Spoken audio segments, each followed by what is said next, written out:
ازيكم يا حبايبنا؟ احنا لقيناكم زهقانين فقلنا نسليكم شويه ونقول لكم على خبر مهم قوي حصل في الاعلام الفتره اللي فاتت، في الاستفتاء اللي عملته مصر اليوم خلال الايام اللي فاتت حول اشيك اعلاميه في مصر. ما خلاص ما بقاش في حوار، فندور على اللبس والبراندات والالمازات والحاجات اللي بتزغلل العين دي. حصلت الاعلاميه لميس الحديدي مقدمه برنامج كلمه اخيره على أعلى نسبة تصويت بالصلاة على النبي، حوالي 1200 صوت.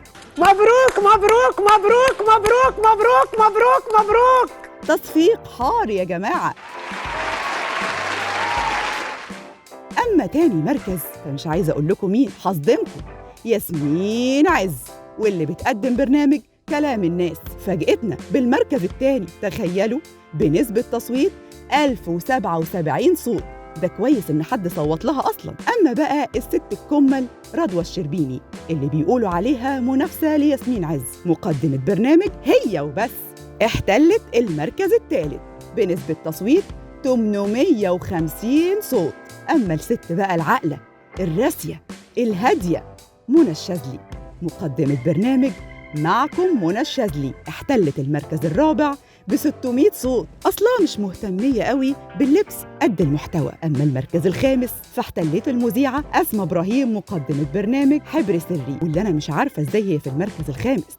الست يا جماعة بيقولوا عندها طيارة خاصة وبتلبس براندات، تيجي في المركز الخامس؟ طب إزاي؟ شكل كده محدش مركز معاها قوي، أصلها باين عليها خايفة من الحسد. ودي كانت نتيجة الاستفتاء بتاع أشيك إعلامية في مصر. لك الله يا مصر. تقدر بقى سيادتك تقول لنا مين هو أشيك إعلامي في مصر؟ إحنا عملنا اللي علينا وجبنا لكم الستات، دوروا انتوا بقى على الرجالة. ولاحظ هنا إننا بنتكلم عن الشياكة، الشياكة وليس عن الأداء أو المضمون، عشان ما نخبطش في الحلل ونزعل الناس الكمل دول مننا، لأن المضمون الإعلامي في مصر ربنا وحده هو اللي أعلم بحاله. لك الله يا مصر. وبطلوا بقى تزغللوا عنينا بالألمازات وباللبس والذي منه، انتوا حرين، هنحسدكم ونجيبكم أرض.